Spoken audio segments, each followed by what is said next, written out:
persiapkan hatinya untuk bisa menerima firman Tuhan, ya, untuk bisa menerima firman Tuhan. Bapak Ibu yang diberkati Tuhan, ya, di hari-hari akhir ini, ya, ada banyak orang Kristen yang hanya begitu saja yang namanya Kristen, ya, yang hanya namanya Kristen. Kenapa yang hanya namanya Kristen? Ya, dia hanya dengan KTP, ya. Jadi mari supaya kehidupan kita bisa, yaitu mengetahui sebagai mana dalamnya yang namanya Kristen KTP, ya. Dengan kata lain, Kristen tanpa pertobatan, ya. Kristen tanpa pertobatan memang luar biasa, ya, luar biasa. Coba kita bisa membuka hati kita dan juga yaitu membuka Alkitab kita masing-masing yang tertulis di dalam, yaitu Lukas pasal 14 ayatnya yang ke-15 sampai ayat ke-24 yang sebenarnya. Tapi kita tidak yaitu sampai ke sana. Yang jelas ada tiga hal yang yaitu alasan daripada kata atau bahasa daripada Kristen KTP, ya. Bapak Ibu dan saudara sekalian, kalau begitu kurang jelas ke belakang, masih ada tempat di depan, ya, biar maju, ya, biar maju. Bagi saudara yang mau mendengarkan lebih baik lagi firman Tuhan, silahkan maju ke depan, ya, biar lebih mengerti apa yang dimaksud firman Tuhan, yaitu siang hari ini. Bapak Ibu, mari kita membuka firman Tuhan yang yaitu tertulis di dalam Lukas pasal 14, yang dimulai dari ayat 17 saja. Yang ini adalah yaitu perumpamaan orang yang berdaya, ya, perumpamaan orang yang berdaya, ya. Bapak Ibu, demikian firman Tuhan yang tadi sudah saya katakan bahwa tema firman Tuhan adalah resiko Kristen KTP atau Kristen tanpa pertobatan. Demikian menjelang perjamuan itu dimulai, ia menyuruh hambanya mengatakan kepada para undangan, marilah, sebab segala sesuatu sudah siap. Ini berbicara dengan undangan, ya, karena banyak yang diundang pada saat itu. Tetapi kita lihat di dalam undangan itu ada yang tidak berpakaian, ya. Dan bukan hanya itu lagi, yang paling mengerikan apa ini? Ya, ini yang dua hal ini, yang satu yang tadi adalah yang berbicara dengan Kristen KTP ini adalah memiliki alasan.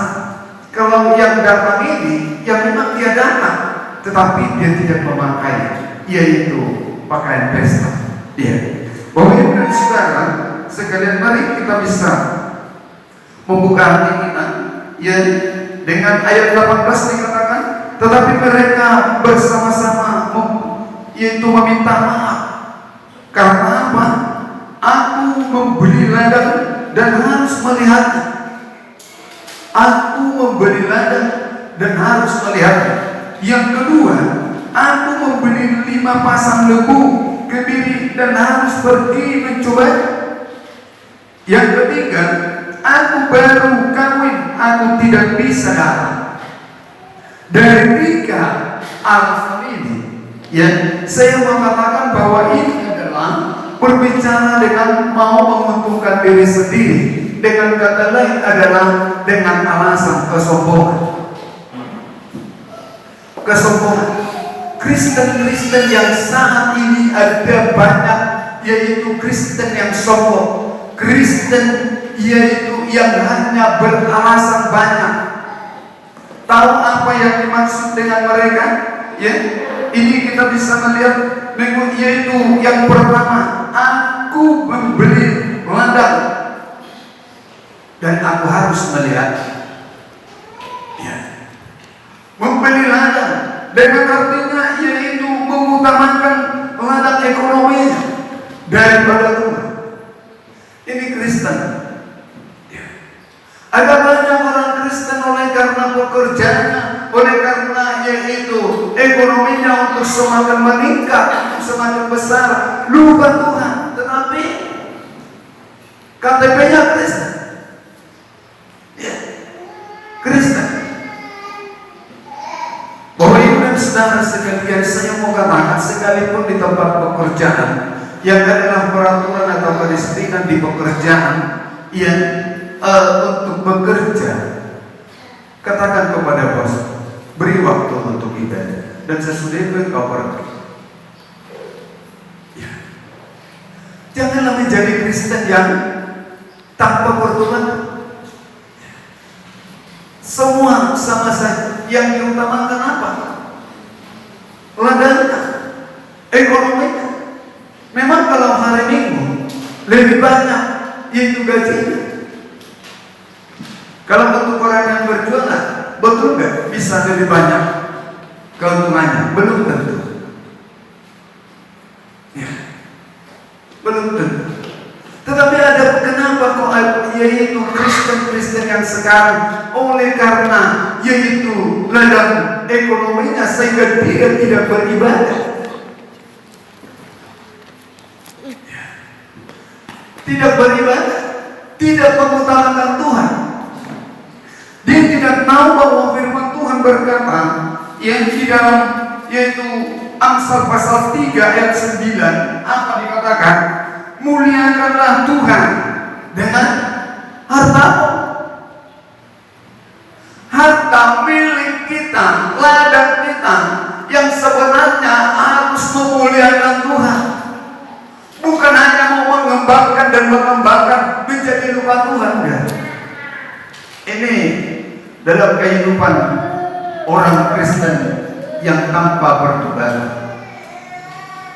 Ya, tanpa pertobatan. Ya.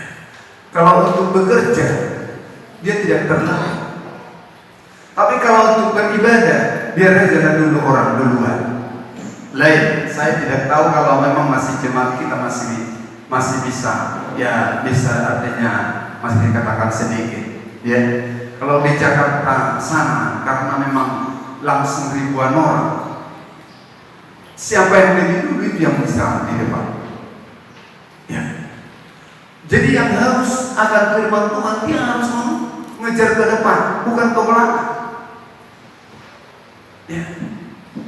Ada banyak orang Kristen yang hanya suka ke belakang, supaya bagaimana? Saya tidak tahu. Ya. Yang saya tahu dengan berarti dia hanya mau mendengar sekilas, apalagi kalau yaitu mic-nya kurang jelas, ya. Sehingga dia tidak tahu, tidak bisa menentukan arah firman itu yang apa yang harus dikerjakannya. Hati-hati Kristen KTP yang tanpa pertobatan. Bertobat, majulah untuk menjadi hamba, untuk menjadi anak Tuhan yang tepat dan benar. Ya. Perangai yang ada ini, yang berbicara dengan yaitu mengutamakan ladangnya, bukan mengutamakan ladangnya yang adalah untuk Tuhan. Kristen KTP, Kristen pertobatan, tanpa pertobatan. Kalau dikatakan untuk memberikan persembahan, untuk memberikan itu, untuk artinya membantu seseorang, tunggu. Alasannya, karena baru membeli ladang, ya, baru membeli ladang, jadi nggak ada uang, nggak ada waktu, karena harus dilihatnya, karena harus di sini, dengan berarti tidak boleh tidak. Harus dia tidak beribadah. Sering terjadi kejengkelan di tengah-tengah keluarga jemaat, ya, bahkan artinya dengan kata lain orang Kristen. Ya, kenapa? Kalau istri itu mengajak suaminya ibadah, kita yapan. Kalau hari Jumatnya ya, atau mungkin hari Kamis, mungkin bisa dibilangnya, hari Minggu jangan lupa ibadah ya. Tapi kalau sudah hari Sabtu, ya dipakai pakaiannya yang untuk hari Minggu.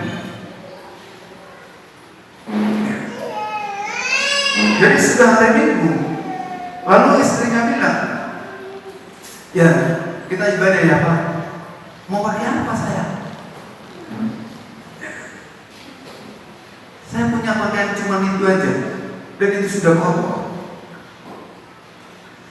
Alasan yang banyak ini menjadikan hidup kita menjadi Kristen tanpa pertobatan. Nanti akan lihat, kita dengarkan resiko.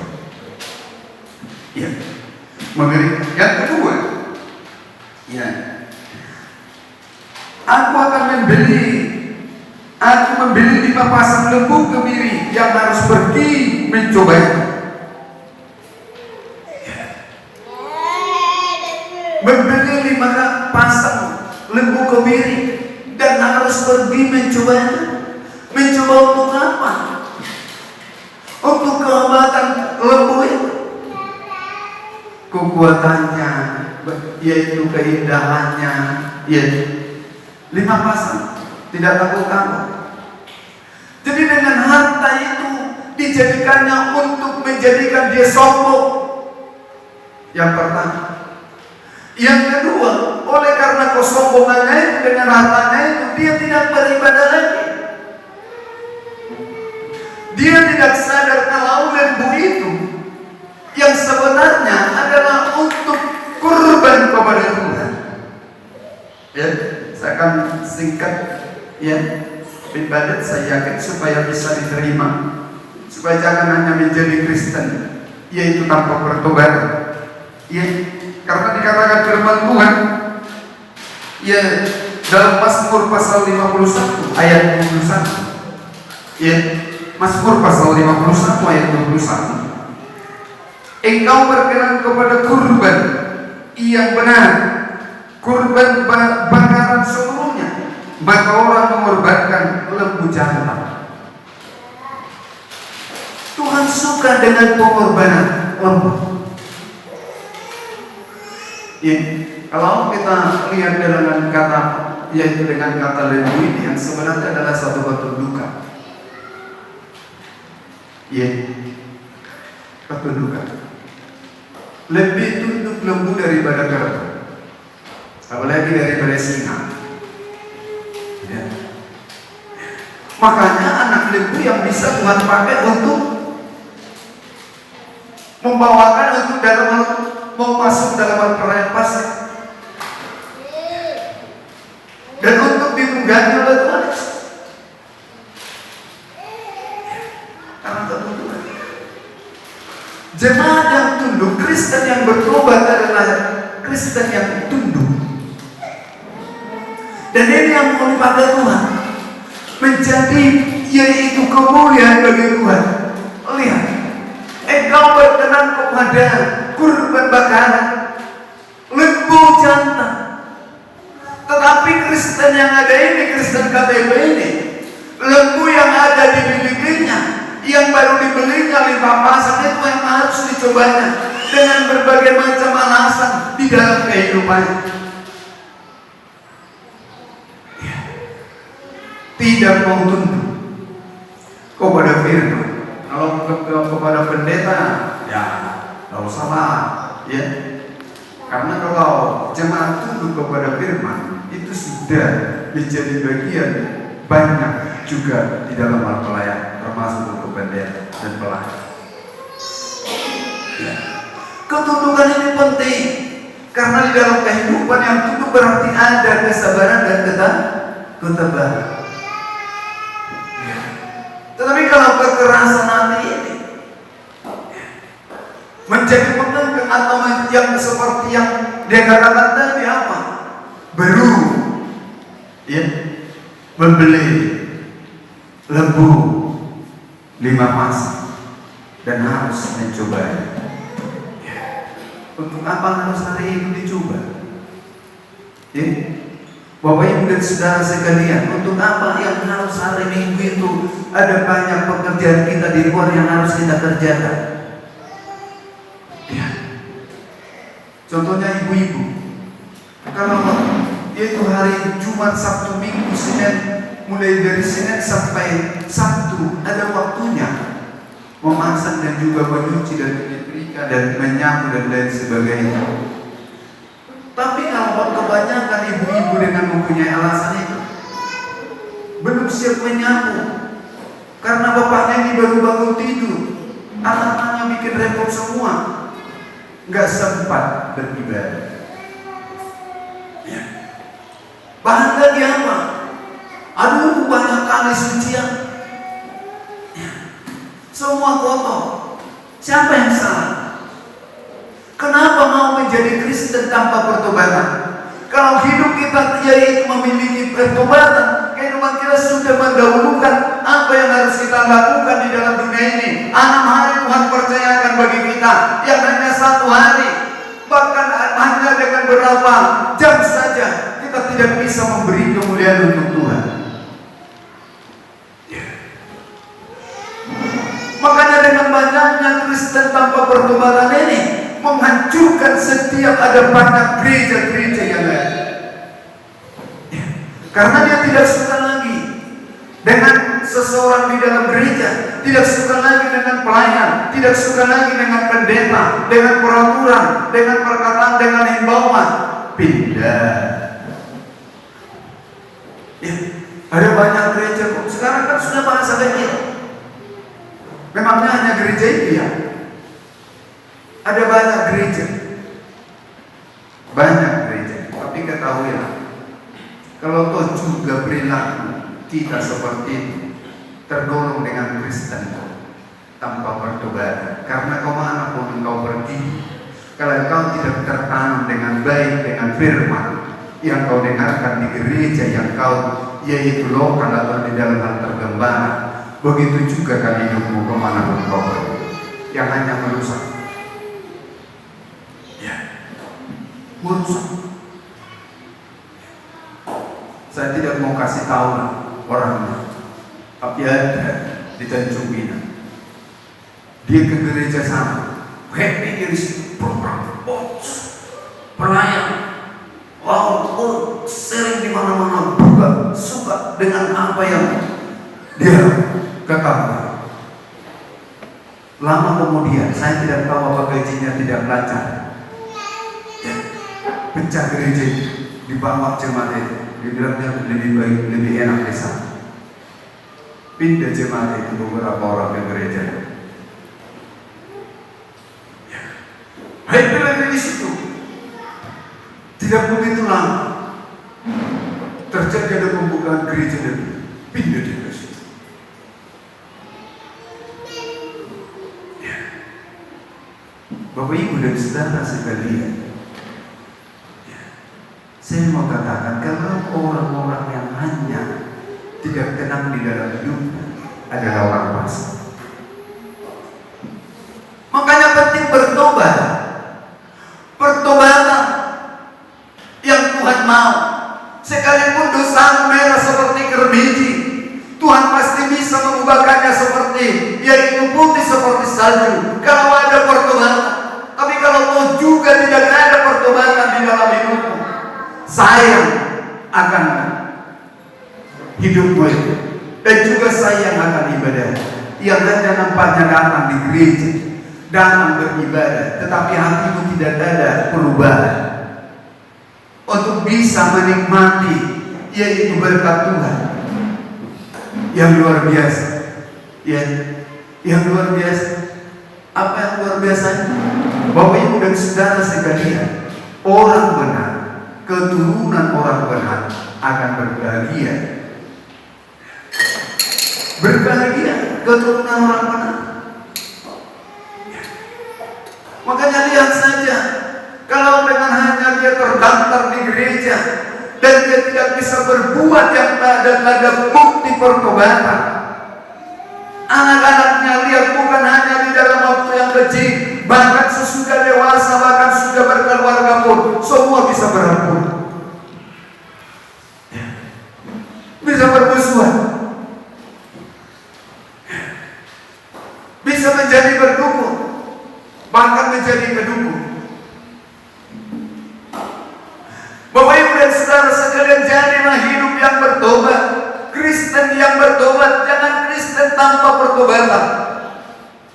Yang ketiga, yaitu dikatakan di sana, ya, yang ketiga, aku baru kawin, ya, aku baru kawin. Bahasa kata baru kawin ini sebenarnya apa dalam hati kita? Risih toh, ya, atau geli? Tapi ini menjadi alasan.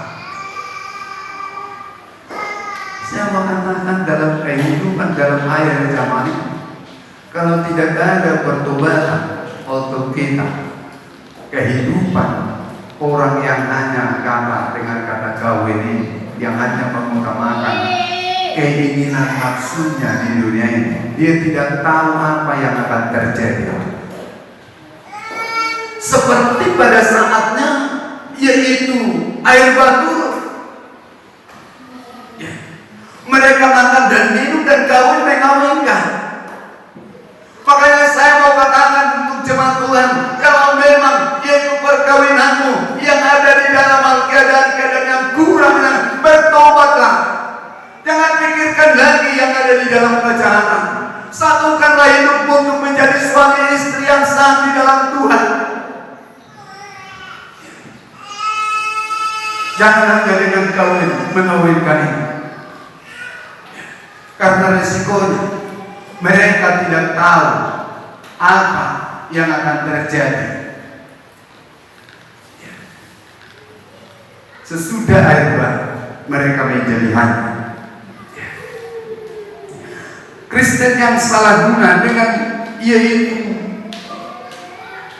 berbagai macam cara alasan untuk menutupi kehidupan. Kalau sudah ada yang berkata dengan harta, ya, termasuk dengan lembu kebiri, ya, ini ada lagi yang berbicara dengan baru kawin. Karena kalau baru kawin kan dilarang orang tua untuk langsung bekerja. Baru kawin, baru nikah, ya, baik untuk berperang tidak boleh. Kenapa? Karena tidak ada kekuatan.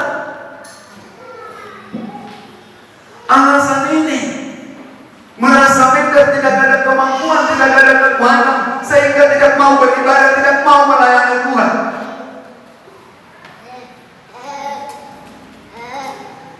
Akhirnya apa yang terjadi?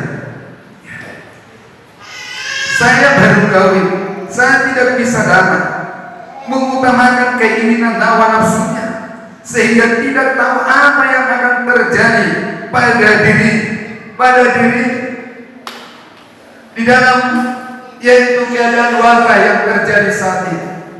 Bapak Ibu dan saudara sekalian, bertobatlah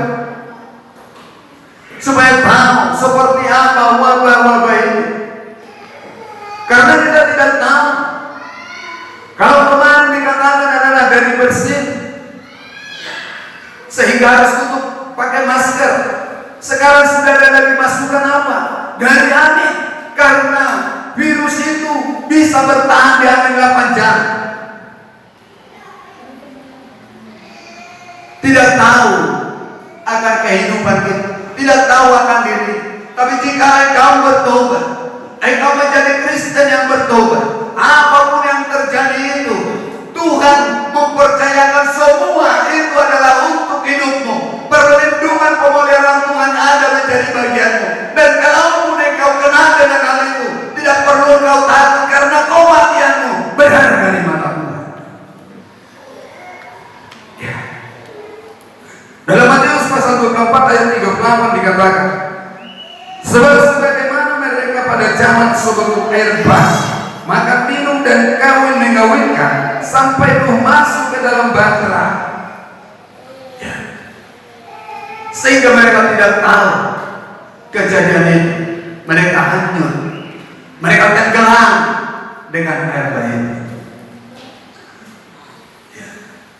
Ibu dan saudara sekalian, jadikan hidup menjadi hidup Kristen yang bertobat. Jangan menjadi Kristen yang hanya mempunyai alasan, sekalipun dengan kata lain KTP-nya Kristen. Ya. Jadi bagaimana untuk menjadikannya? Bertobatlah. Berubahlah dari cara berpikir kita. Kalau selama ini kita berpikir dengan berbeda-beda dengan lain-lain yang kita pikirkan, masuklah untuk memikirkan kebenaran beda. Karena firman berkata dalam Yohanes pasal 17 ayat 17, firman-Mu itu adalah kebenaran. Kita tidak bisa lewat, kita tidak bisa masuk tanpa firman kebenaran. Ya. Kalau sudah firman itu membenarkan hidup kita, pasti kita tahu apa yang Tuhan mau, apa yang mau Tuhan adakan, termasuk air bah, termasuk yaitu api atau apapun yang ada di dunia ini. Karena apa? Kebenaran itu akan menyelamatkan kita. Ya, kebenaran. Untuk itu Bapak Ibu dan Saudara sekalian, pentingnya hidup kita ini berjaga-jaga menjadi Kristen. Ya. Dalam Lukas pasal 12 ayat 15 dikatakan, berjaga-jagalah dan waspada, segala pertamakan, walaupun seorang berlimpah hartanya, hidupnya tidaklah bergantung dengan kekayaan itu. Sekalipun ada berapa banyak hartanya, berapa luas tanahnya, berapa banyak kendaraannya, dan berapa juga yaitu domba, kambing pun banyak, lembu sapinya, dan berapa istrinya. Ya. Untuk saudaranya berpikirkan untuk membahagiakan dia. Tapi kata firman Allah, berjaga-jaga, karena bukan dari kekayaannya itu hidup orang, bukan karena kaya sehingga hidupnya bisa ditentukan mati atau tidak. Semua dari bergantung kepada Tuhan. Utamakan ibadahmu kepada Tuhan, ya, sehingga hidupmu akan terpelihara, terlindung daripada bencana. Yang terakhir dikatakan di dalam Lukas pasal 12 ayat 46, maka Tuhan hamba itu akan datang pada hari yang tak disangkanya, dan pada saat yang tidak diketahuinya akan membunuh dia dan membuat dia senasib dengan orang yang tidak setia. Ya. Senasib. Pada saat Tuhan datang di hari kita, sekalipun dengan pandainya kita beralasan, tapi Tuhan tahu akan kehidupan kita, dan Dia tidak akan segan-segan membunuh dan membinasakan. Ya, karena sama akan hidup kita itu yang tidak setia. Jadilah Kristen yang bertobat dan Kristen yang setia. Ya, beribadah kepada Tuhan dan berkorban kepada Tuhan. Ya. Dan jangan hanya dengan kepentinganmu sendiri, dengan keinginan nafsu, baik di dalam ibadah dan juga dalam keluarga atau di dalam kegiatan-kegiatan lain. Ya. Jangan karena mengutamakan keinginan itu sehingga engkau menjadi tergendala untuk beribadah, tetapi beribadahlah dengan sungguh-sungguh, yaitu jadilah Kristen yang bertobat, bukan Kristen tanpa beribadah. Amin. Itulah firman Tuhan bagi kita di siang hari ini. Kiranya Tuhan memberkati kita semua.